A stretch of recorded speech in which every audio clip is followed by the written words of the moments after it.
Welcome to section 0.4, using decimals. In this section, we will talk about what are decimals, how does the decimal place, what are the different places and so forth, how to change from decimals to fractions, and from fractions to decimals. And then finally, we'll talk about multiplying and dividing decimals by multiples of 10.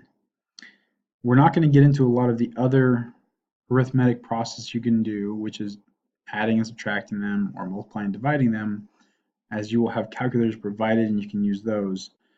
If you'd like to know more about that without using a calculator, please talk to your instructor to get more information about that. So let's just get into what are decimals. Well, there's something called a decimal place, and it's actually how we write numbers. So when we write a number, we have in the very middle a point, a decimal. Now, if any of you were raised in Europe, you may actually have a comma instead of a decimal. It's a little oddity that's different. They transpose. When we use commas, they use decimals and vice versa. So if you're not familiar with the American system, the decimal is what separates all the numbers that are larger than 1 and all the things that are smaller. These aren't less than 0. These are all portions. So I have tenths, hundredths, thousands, 10,000s, 100,000s, millions. Notice the ths, and then I have ones, tenths, hundreds, thousands, 10,000s. So these are kind of mirrored, with the exception that there's ones. There's no oneths category. So we just go straight to tenths.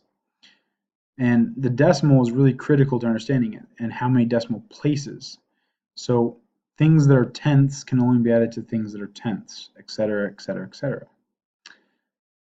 This is why when you're just adding and subtracting them, often we line up decimals and other things like that.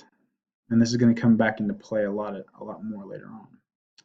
But how do we just get from decimals to fractions? So we've done a lot with fractions, and it's actually kind of nice we can use those decimal places we just talked about to change something from a decimal to a fraction. So let's just consider 0.23. I want to change it to a simplified fraction. Well, notice I have two places to the right of the decimal place. There's decimal place, and then I have a 2 and then a 3. So that means I'm in the hundredths. So I can write this as something over 100. Now, what number do you think will go on top? If you said 23, you're right, because I'm just literally taking whatever number, ignoring decimals or anything else, just taking the digits and placing them right above. And so it's 23 over 100. That is the same thing as saying 0.23, it's 23 100ths.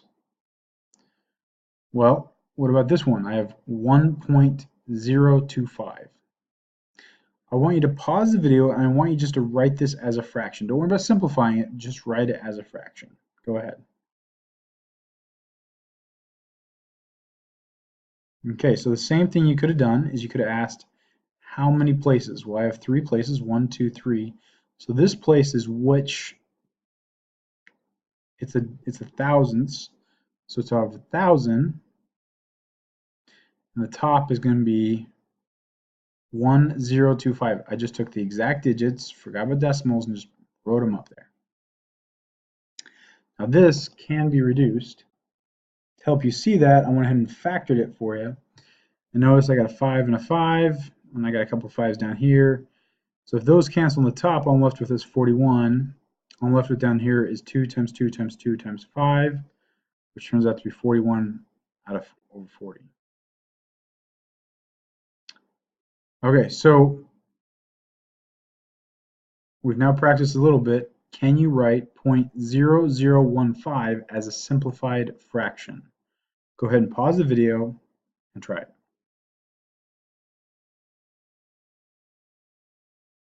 Okay.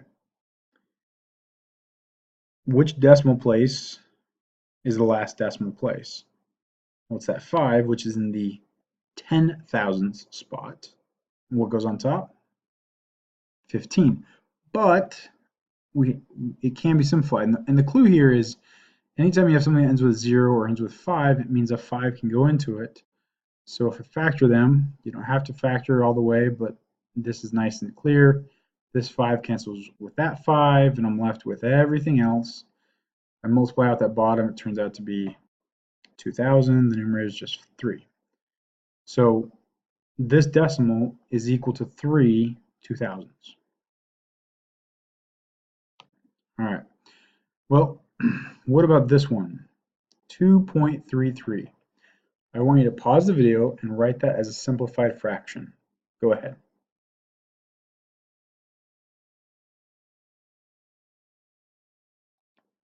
All right. Now this decimal place, last decimal is that last 3, which is in the thousandth spot. So I can write the 2 followed by 3 3s on the top. And then the question is, can I reduce it? And you can't. That's already reduced as much as it is, hence why we have the answer the way it is. All right, so let's change gears. Now we can go from fractions to decimals. Now, I'm going to make a warning right now that not all fractions come out as nice decimals. And we'll see some examples of that. But realize that there are some fractions that work very well as decimals. People tend to like those fractions. But don't think this doesn't mean you have to know fractions. It is going to be important to understand them. So let's just start with a simple fraction of 3/8. Well, I kind of hinted toward this in previous videos, that a fraction is really a division problem. So it's really 3 divided by 8. So it's really always the top number divided by the bottom number. So 3 divided by 8. The nice part is you can now grab a calculator and you punch in 3 divided by 8. Go ahead. Well, if you punch that into a calculator, you should have gotten 0.375. And notice that there's plenty of other decimal places it could have gone to. Your screen is not limited just those 4 digits. Therefore, we know that that ends, so that is what this equals. Let's kind of switch gears and let's look at instead 2/3. Well, first off, let me ask you a question. What is 2/3 as a division problem? Well, it's 2 divided by 3. So now grab your calculator and punch in 2 divided by 3. If you do that, you should get something that looks like this, 0.6666, and probably the last digit on your calculator screen is a 7. That is because your calculator is doing what's called rounding. It's rounding the last digit. Well, that's not precise, because if you had a computer that could punch this out to 1,000 digits, they would all be 6s, and it still would be that way. So this actually is 6s forever, because or what we often say in math is 6s repeating, because 3 does not, it's not a nice number that no matter if I kept dividing, if I did long division on this, I would always end up having another step, another step, another step. So it always end up with 6s, so I can actually write this as 0.66 and then draw a line over the 2 6s.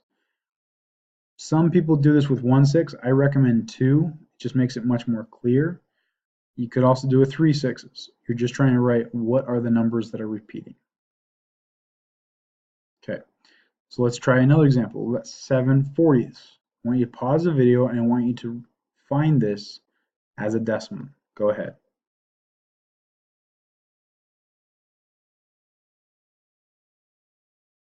Okay, so if you work through this, 7/40, you could have realized, well, that's equal to 7 divided by 40, which if you punch that in a calculator, comes out to be just 0.175. So this is where calculators are kind of nice. You can still do this if you want to do long division and want to understand that. I recommend talking to an instructor, because this does have some value in later courses, depending on what you have still to take. All right, I have one last example. Actually, I have 2 examples. I have 2 and 4/9. Can you write this as a decimal? So go ahead and write this as a decimal. Pause the video and do that.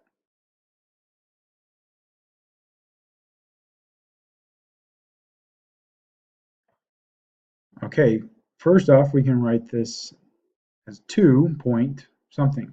Because remember, this first part of a mixed number is 2 and then 4 divided by 9.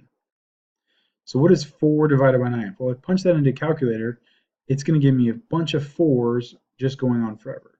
And the 4s are always repeating.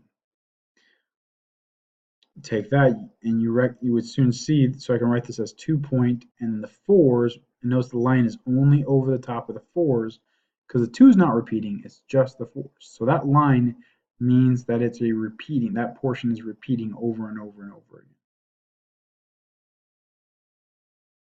Okay, so what about this one? 1/7. All right, I want you to try to find 1/7 as a decimal. Go ahead.